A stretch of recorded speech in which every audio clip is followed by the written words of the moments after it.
The MIT Sloan School of Management has always been a different kind of business school from the rest.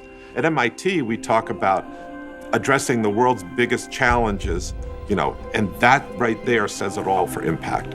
The Sloan central purpose is organizations are the path by which great ideas have an impact in the world. We are in the business of helping people become better leaders, principled, innovative leaders who improve the world. I have brilliant colleagues, but also colleagues who, at the core, are working to improve the world and to build something for real. But so every person and every colleague that I have at MIT, I think our business is to try to make the world a much better place. Today's world, you see a tremendous amount of alienation, of class separation. The one thing everybody agrees on is entrepreneurship is a great thing. Bill Olet, in many ways, is the example, from central casting of the entrepreneur turned catalyst. He likes creating the conditions so that others can learn. And he has been an extraordinarily successful leader of the Martin Trust Center. It's my firm belief that studying sustainability is perfectly suited for a school of management. For years, John has been basically driving home this idea of how it's all a systems and we have to view the world through a systems lens. Here's someone who is absolutely at the top of his game as a scholar, and yet is completely committed to translating that scholarship into change in the real world. What I'm really interested and excited by is to figure out how to use insights from finance and financial tools to improve the world. Antoinette has this knack of finding problems and data that lead to pay dirt, that lead to something that has much broader implications. And when she digs into a problem, she often goes 1 or 2 layers deeper than other people have, and she finds out things that other people have missed. Taking care of complex systems is almost like taking care of a human. You need to really understand the underlying mechanism of the current problem in order to really fix it. We worked with a number of groups, failed multiple times, and then came across Retsev and his team. This work has had an enormous impact on the lives of thousands of patients. Partnering with Retsev and folks at Sloan has been so enormously helpful to us. Not only understanding the science of operations management, but actually making it happen in an organization that is made up of people. At Sloan, we often like to say a better world is our business. That has a lot of implications, and I think this is a very profound statement. It's a great idea that's turned into a great action that makes the world a better place. The questions that are incredibly ambitious, that are incredibly impactful to humankind. How we engage with that outside world, business leaders, policymakers in every kind of organization. Using capitalism, which is the most powerful force the world's ever seen, to be able to take and make the world a better place. And so if we can contribute to that, if we can have impact with our ideas, that's the ultimate reward.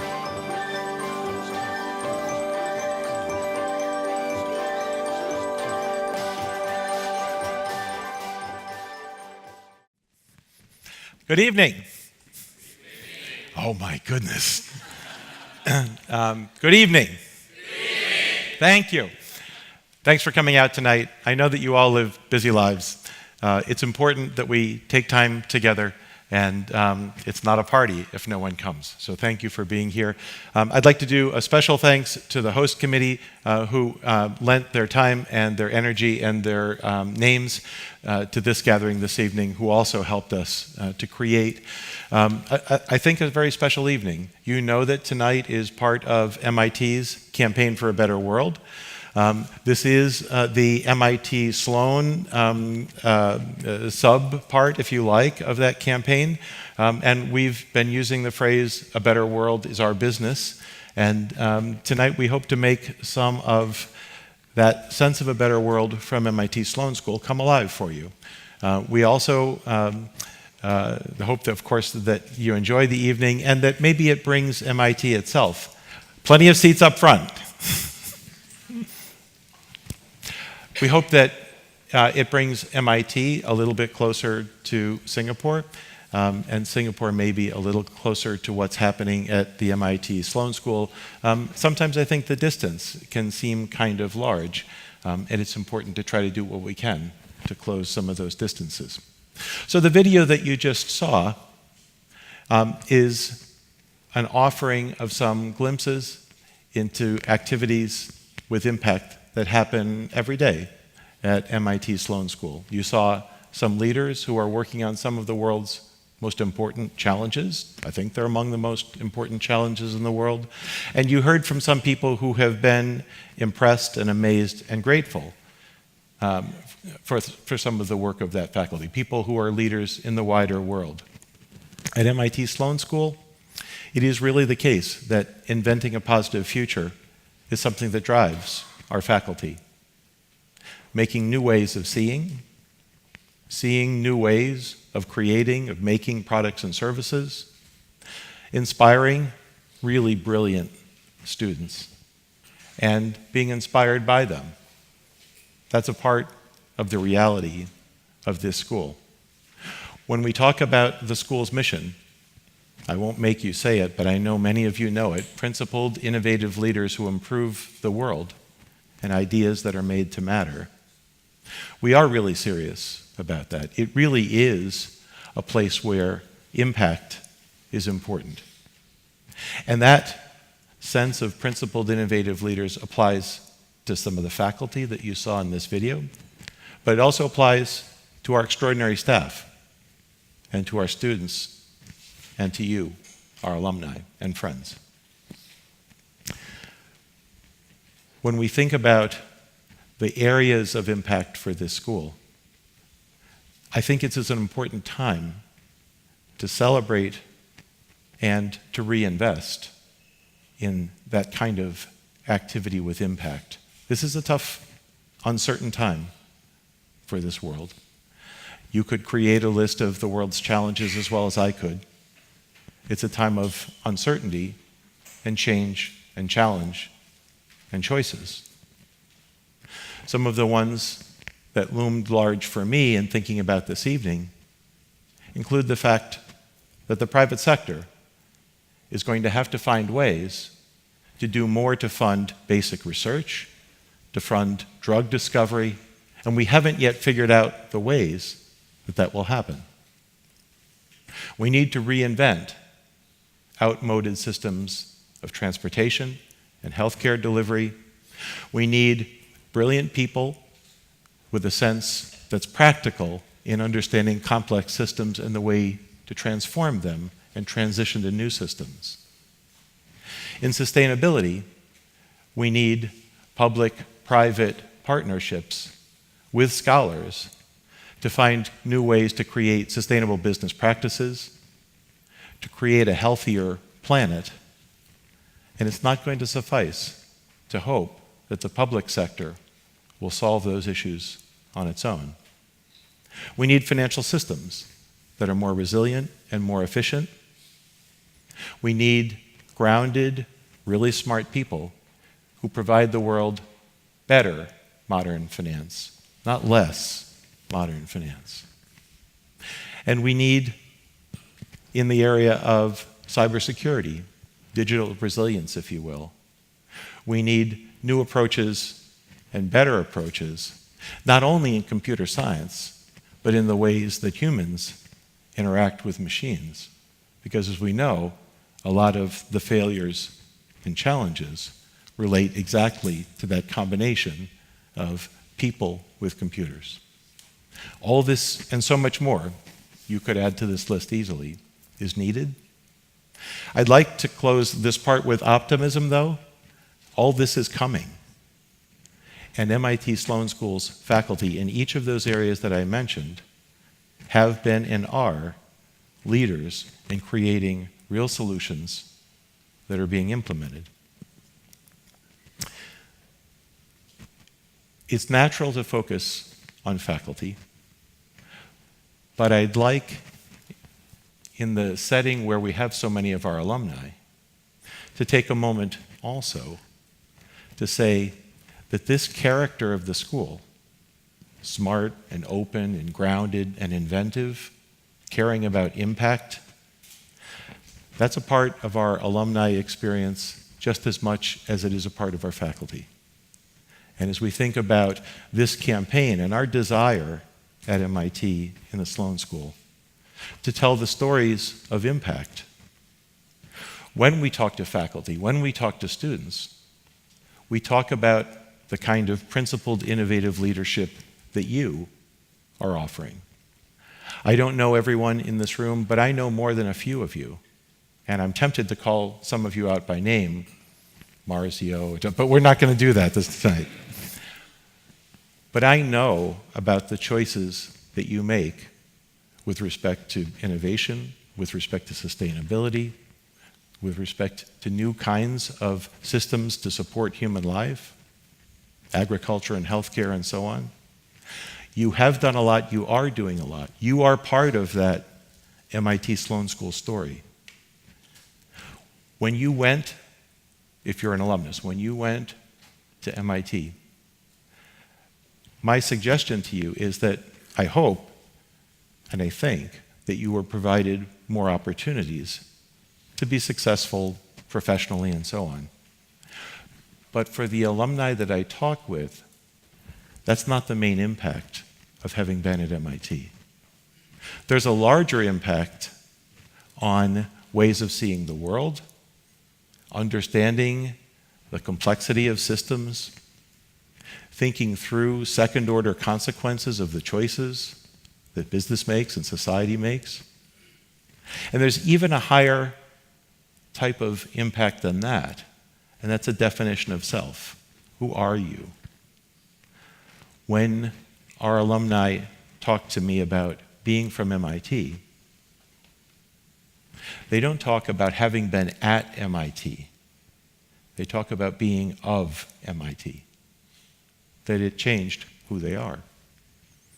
And that's another kind of impact, but I think an important one as we look at a campaign. It's not around the need for new buildings or money for faculty or money for students narrowly. It's about support for creating impact. Now, I'm going to come back and talk a little bit more about students later, but right now, I'd like to turn to a specific faculty member who's here with us this evening to talk about some of his work. This is Professor Nelson Repenning. How many people in the room know Nelson? Good. Nelson is the school's Associate Dean for Leadership. He's the faculty director of the MIT Leadership Center. Nelson is known in the world for dynamic work design, for dynamic management systems, for new approaches that better align business processes with the organization's strategic goals and the needs that society has for those organizations. I actually have a lot of fun talking about Nelson's research, but he does it better than I do. And so would you please welcome Nelson Repenning.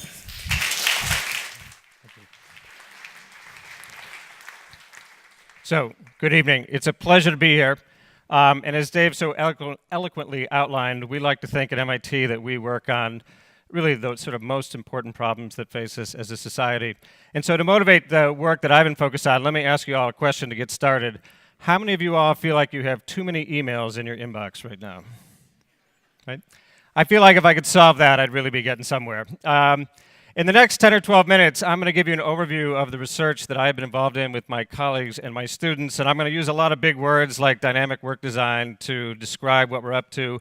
And actually, I'm hoping to be able to show you some really, I think, significant impact on some issues that face us all.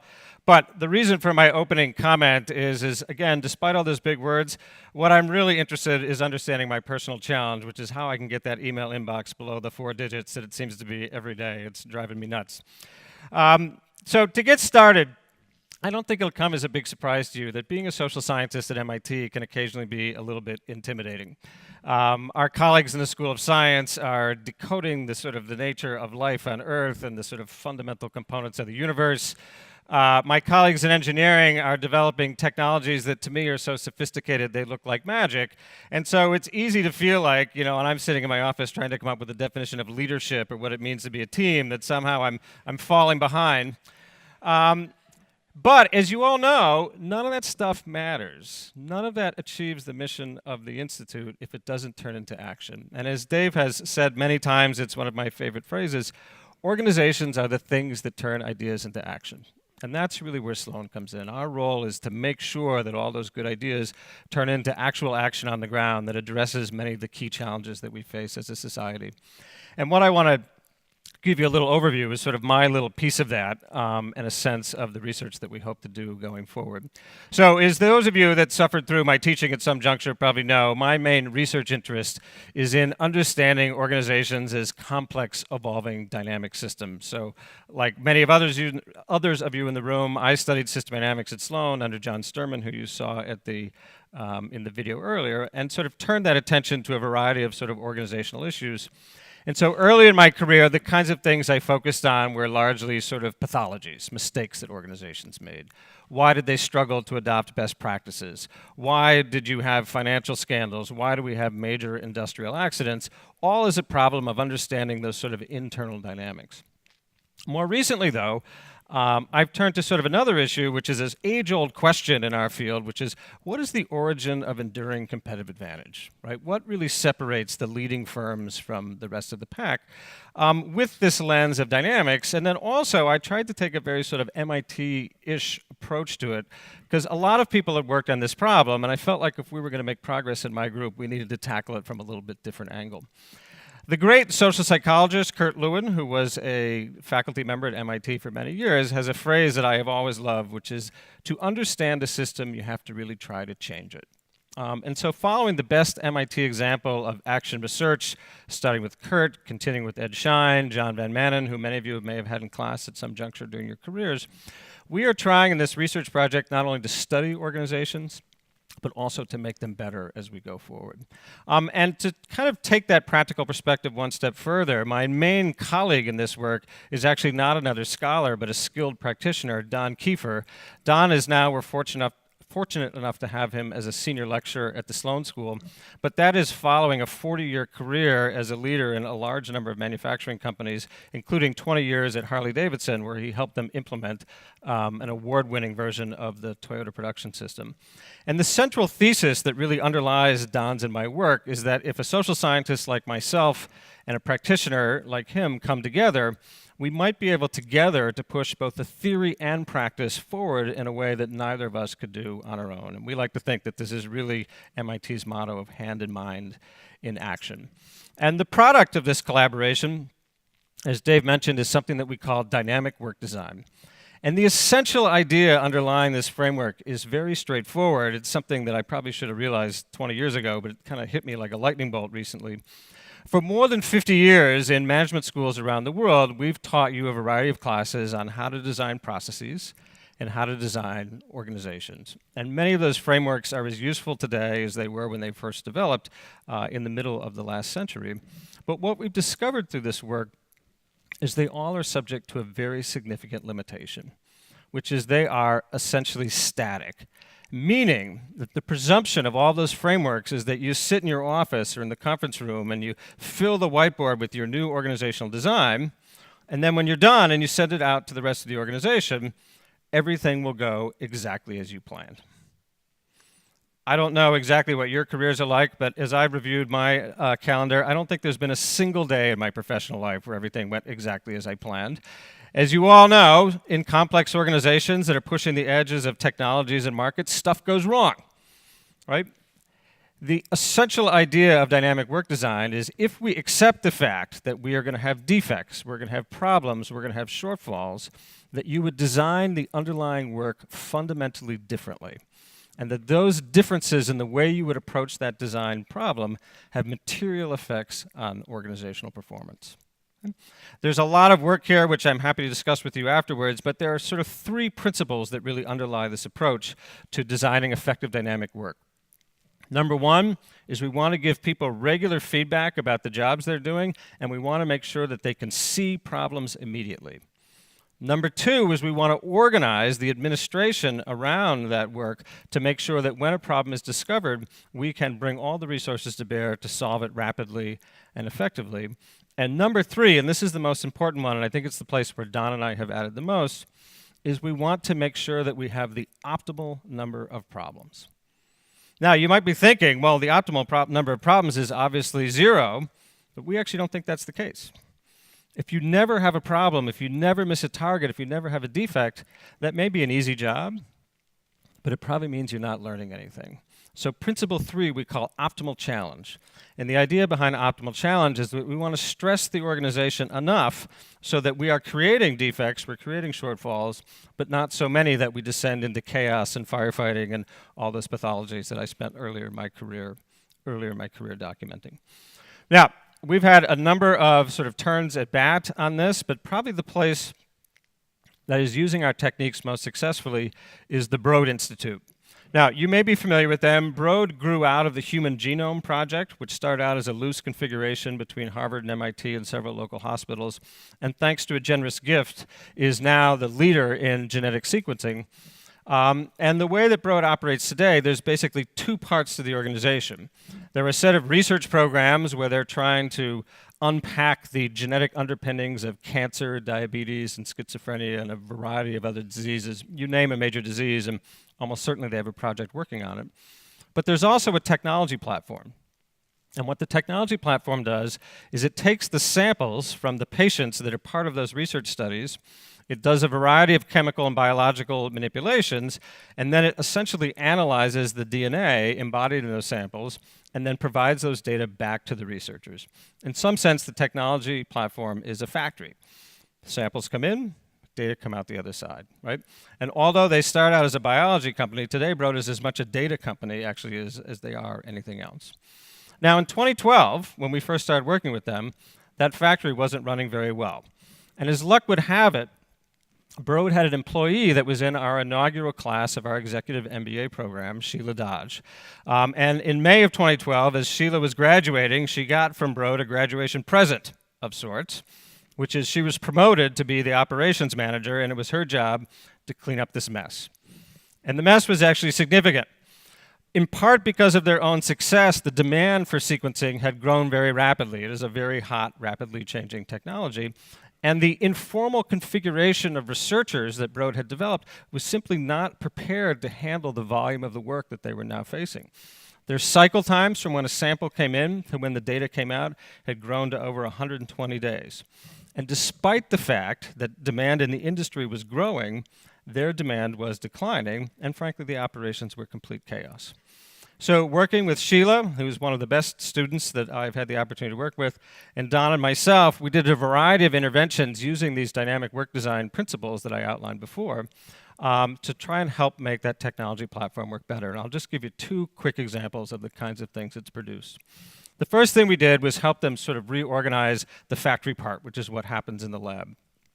And the intervention that we did would be very familiar to you if you've worked in manufacturing and assembly, but was quite novel in terms of laboratory operations, which is we basically moved them from a push-style production system to a pull-style production system. So we got rid of a dramatic amount of work in process inventory. We created a very simple visual system so technicians could see every day what they were supposed to work on.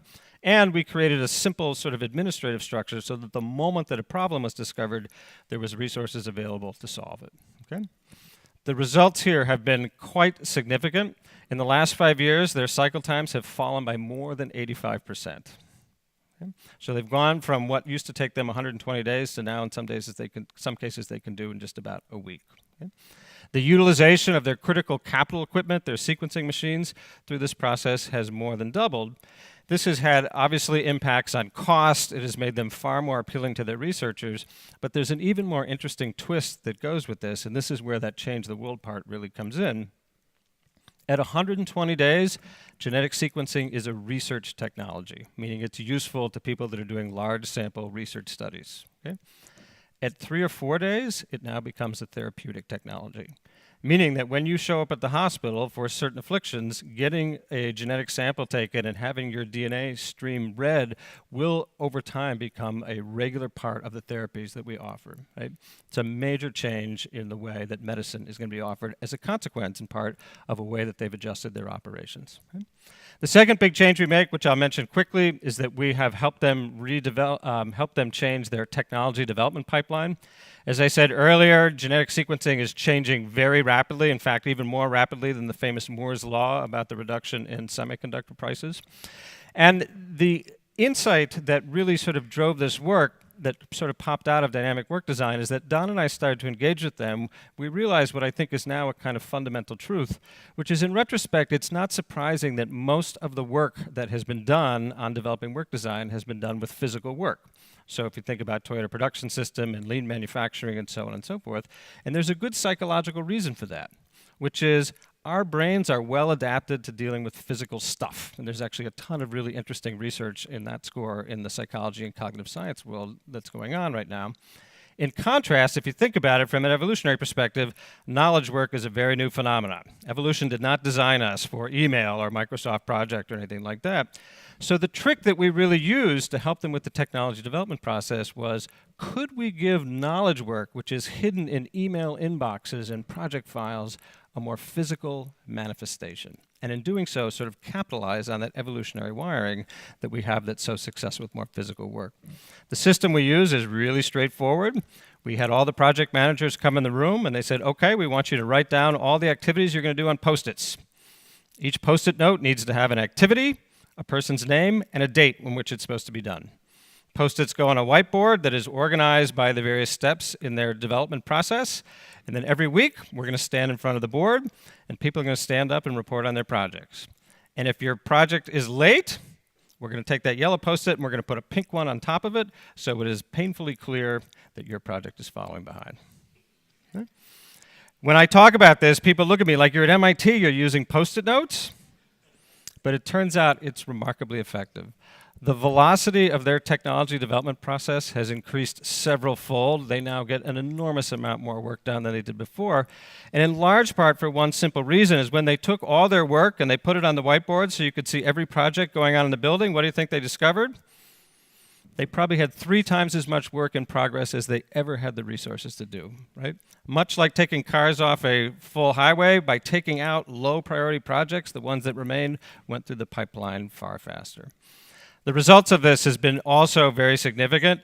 As I said, the velocity of the technology development process has increased dramatically. Whereas in 2012, their demand was declining, that has gone up 3-fold in the last 3 years, and they have really resumed their leadership position in terms of technology, and have now got to this magical sweet spot where they are delivering both reliable results in operations and an impressive pace of innovation. Okay? What I love about this example is Broad has always led the science, but by inserting a little bit of what we do at the Sloan School, we're able to take great science and multiply its impact by complementing it, hopefully, with great leadership and great management. There's lots left to do in terms of this work, and I think the 2 things that Don and I will be continuing to work on in the next couple of years is, number 1, everything we've done so far has been a single-site case study. So from a scientific perspective, this is illustrative at best. What we hope to do is really move forward in running a series of much more controlled experiments, so we can really figure out what elements of our framework work and what are the contextual factors that are required to make them successful. And then the second thing we hope to do, because it really all comes back eventually to what our students are capable of doing, is we'd like to offer this material to a larger breadth of Sloan. And so there's a bunch of different classes that we have on the plan, and hoping that I'll be back here in a couple of years with ever more examples of where we're continuing to make a significant difference. So thank you very much for your time and energy. It's a pleasure to be here. And I'm going to turn it back over to Dave. Thank you, Dave. Can I say one sentence?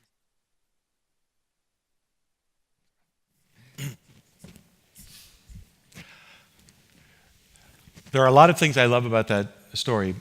One of the ones that Nelson nicely emphasized is working with someone that he had encountered as a student and seeing that person grow as an alumnus. I'd like just to offer a couple thoughts in addition about students, and then I'm going to ask you for support. You know I'm going to do that. I am going to actually do that. But when we think about the future and we think about the needs of the world, it is the case that we need the kinds of ideas, the kinds of improvements that Nelson and other faculty have been working on. We also need the kind of people that, as future alumni, will follow in your footsteps and take the world to the places that we need to go. That's getting more difficult. It's getting more expensive to give our students the kinds of experiences that will make them those kinds of leaders who have experience of both hand as well as mind. Requires our sending them not just around Cambridge or around the United States, but around the world to work on dynamic projects with interesting organizations that help build not only their management expertise, but also build their resilience, build their sense of the way that organizations can make a difference. So, if you'll forgive me, 2 quick stories. One is a story of a scholarship student who's going to graduate, I hope, next spring from our MBA program. His name is Tan Le. He's from Vietnam. He comes from parents whose families were farmers. His parents, though, cared much more about education and decided to become teachers rather than farmers. As many of you know, in Vietnam, teachers earn a lot less than farmers do. So he grew up in challenging economic circumstances, but he wanted to follow and further the path of his parents with respect to the power of education. So he became the first person in his family to be educated outside Vietnam.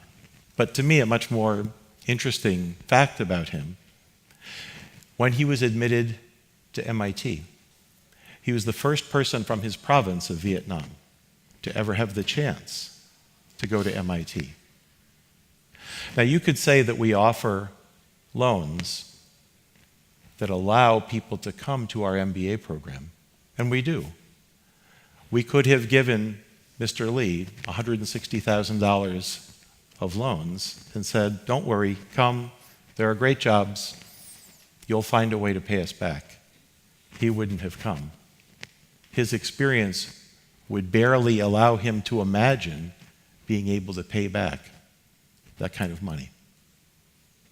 Mr. Lee, during his time before leaving Vietnam, had been working, besides his studies, with a nonprofit organization. And as a leader in that organization, which reunites families separated by the war in Vietnam, he personally reunited over 1,000 people who had been separated and hadn't been able to find each other. This is someone who we're very confident will have a future both, sure, in the for-profit world, but also his next goal is to take what he learned about doing that reunification process and to bring it to other parts of the world where families have been separated by war as well. That's one of the parts of the future that he wants to have. I'm very proud that over the last 10 years, we've been able to dramatically increase scholarship aid for students like Tan Le. We know he needs help. We know he's going to do great things. When I started as dean in 2007, 11% of the students in our program received any financial aid. Now it's over 30%, and that's not nearly enough. 10 years ago, I asked you for more resources to support our faculty and more resources to support our students. And you did it, and I'm very grateful. But we're not at the end of that path. What our students need now is more expensive, it is greater. What our faculty need, the kind of work that Nelson talked about and that you saw in the video, that's not work that a faculty member does with a pad of paper sitting on a beach.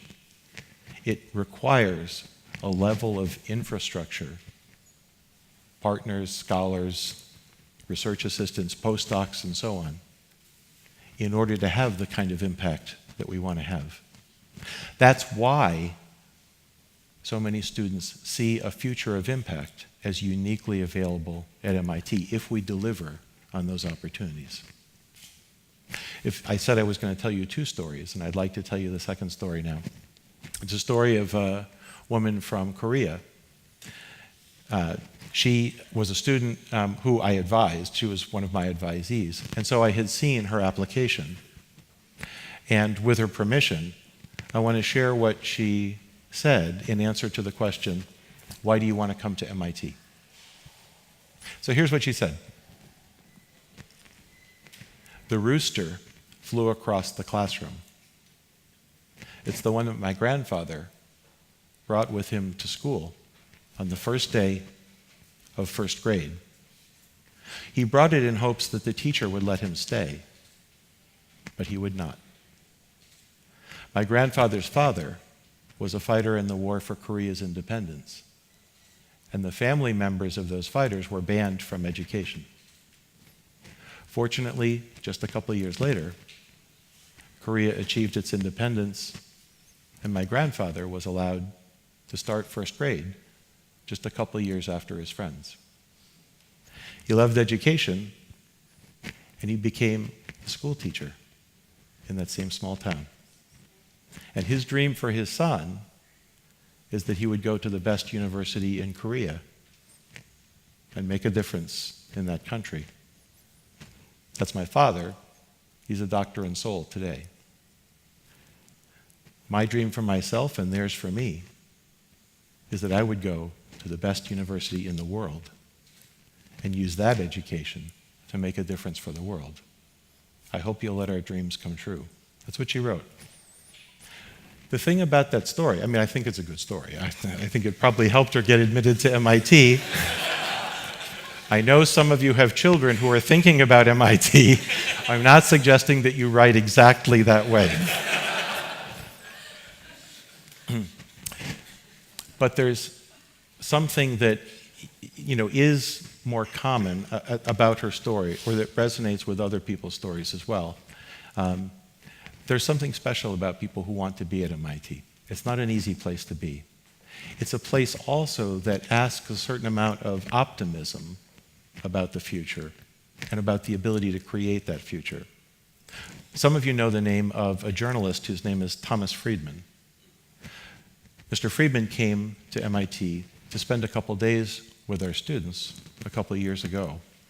And one thing that they said to him during his visit stuck in his mind and became the title of the piece that he wrote about students at MIT. The thing that they said to him is that we are the people we've been waiting for. His point in emphasizing that phrase was about this lack of cynicism, this sense of, I don't know, you could call it megalomania if you want, but that if we don't do it, and we're not perfect, but if we don't do it, if we don't at least try to do it, then who will do it? So in the context of a campaign like this, I do hope that you've gotten a little closer to MIT with the stories that we've shared this evening. And I do obviously hope that you'll support the campaign in whatever ways that you can. It's not my purpose this evening to ask you to do more than you can, but please don't do less than you can. It is a place, I think, whose people, staff and students, faculty and alumni, are worthy of your support. That campaign theme, A Better World is Our Business, when I first heard it, I was worried that it might come across as a slogan. A better world is our business.